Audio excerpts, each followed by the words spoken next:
Hello and welcome to Germany. We are right at the northern end in this secluded area, and we are at ATP, which is Automotive Testing Papenburg. And this is really one of the biggest proving grounds there is. And I have with me Klauss Vosteen, who's the director of ATP.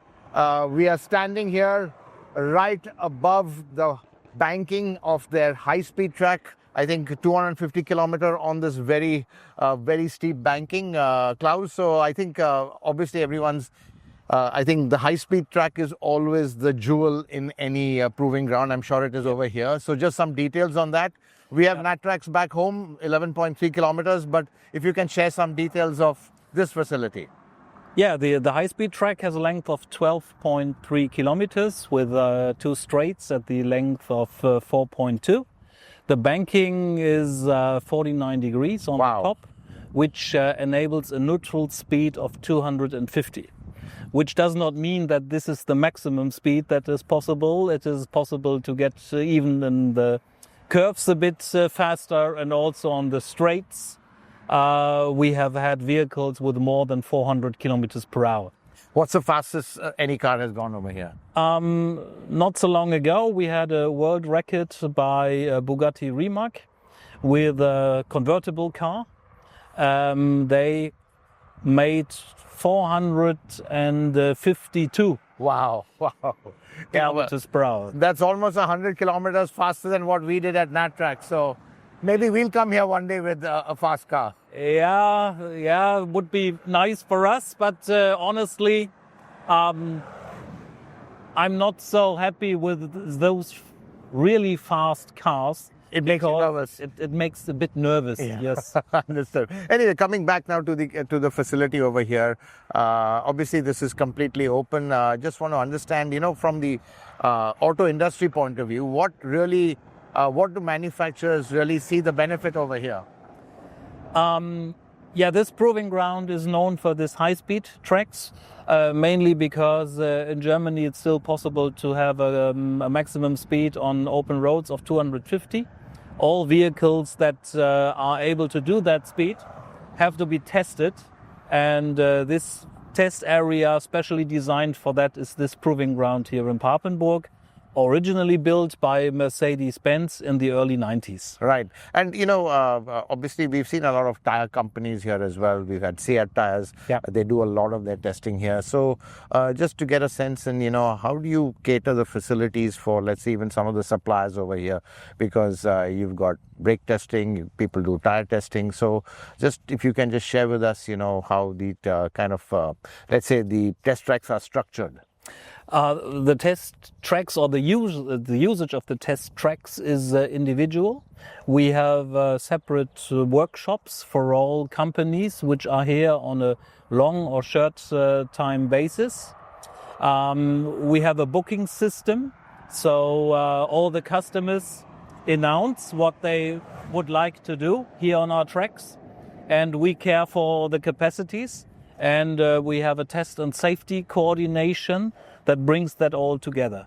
This high-speed oval is the most, let's say, wanted and used facility. We have other facilities like a dynamic platform, braking tracks, handling tracks, rough road tracks, everything you need for development of vehicles. And how does ATP stand out, let's say, from other test facilities? I mean, to be honest, the weather very often is not in your favor.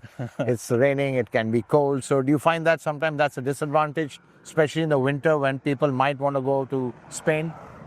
Half of the people in winter go to Spain and the other half go to Scandinavia, right? Because we have no real winter and no, let's say, real hot summer.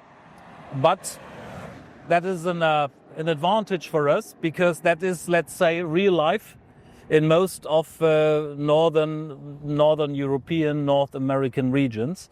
So it's not a simulation of something, but it represents the normal traffic and weather situations. Right. So you think that's even an advantage, just being in the end, it's an advantage. Right. When you look at South Italy, when you have more than 40 degrees throughout the summer, it's not really funny to make car testing at that. conditions. Right. And, I just want to talk a little bit on, let's say, there's a lot of simulation sometimes which does the work of test tracks, to be honest. Do you find that can be a bit of a challenge going forward for business? And what are you all doing in terms of simulation over here? We are not simulating on ourselves because we have this facility. We provide these facilities for testing companies. We have some changes, things like structural durability, which were very, very urgent and important some decades ago, got very small because nowadays those features could be simulated very proper as well on test stands and also in a virtual way. So our focus nowadays is on, let's say, validation of advanced driver systems, brake support systems, lane change assists, and of course also autonomous driving. Right. Because those systems, they seem to work in a virtual world, but when you have them all put together on a test track, you have a lot of, let's say, events that you didn't expect before. Right. And, just looking away the mobility is going, autonomous, electric. How do you see your facilities having to adapt to this change? Yes, of course. We have more, let's say, playgrounds for driving, not the specialized roads like rough roads, which with a certain frequency for getting up data for structural durability or NVH testing. It's nowadays more to have a let's say, open area and safe conditions to find out what the systems inside the vehicle are doing. Right. So, and I think, so what you're saying is as we get to more and more autonomous level, everyone's generally on level 2 right now, level 3, level 4 going forward. You think over here that a lot of that validation can be done? It is done already, and as you know, Mercedes is the only company which has the application for level 3 nowadays. And level 3 is not, let's say, 10% more than level 2 or something like that. Jump, It's a jump of, let's say, factor 20 at least. Yeah, that's right. And a last question, Klauss, is that, let's say, how is the business of proving grounds? Because can they be profitable, to be honest? I mean, because obviously you have so much space if you just take the value of the land and, of course, the running of the operation. So just wanted to get your sense, do you need a certain amount of capacity, 80-90%, to really make it economically viable? That's an issue. Most of the proving grounds are not independent. Either they belong to car manufacturing companies or the government, or system suppliers like Tyre suppliers, which have own proving grounds, or to technical service organizations which do the approval in the end. Right, but this is a private enterprise, so I was asking for that. We're a bit a mixture. We have, as the owner, as known, the Mercedes-Benz company. We are also as a technical service. That means we make approval and homologation services. And this combination enables us to run the business. So 50% of our sales is engineering and 50% is track and workshop rental. Right. So in the end, we are providing the facility and we are also doing our own business. Right. Fantastic. And last question, Klauss. I mean, do you see what do you see as the future of, let's say, this sort of validation testing, test tracks and all? Is there more of a demand for it? I mean, it's not easy to get this sort of space. So clearly, there are very few areas or facilities which can offer this. So in that sense, is that kind of making sure that the facility is utilized going forward as well? Definitely, because the number of tests you have to do before you get a sign-off for automatic functions inside the vehicle are enormous. And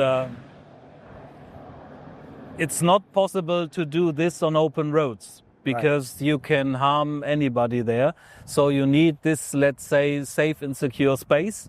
And as we will show you, we have also systems inside the vehicle that make them controllable and viewable all the time. Right. So conditions that could not be done on open roads. And of course, you need that for vehicle development also in the future. Right. And you know, I think even facilities are getting bought up either by OEMs or suppliers. I mean, Nardo, such an iconic facility, that's no longer independent. ERA, we know, is Volkswagen, as you said. So is that also an opportunity for you? Because, I mean, how many independent facilities are like this in Europe?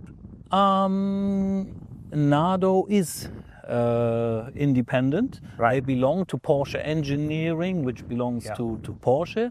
But you can go there also from another company. So they're open for other clients, for other OEMs. Same are we.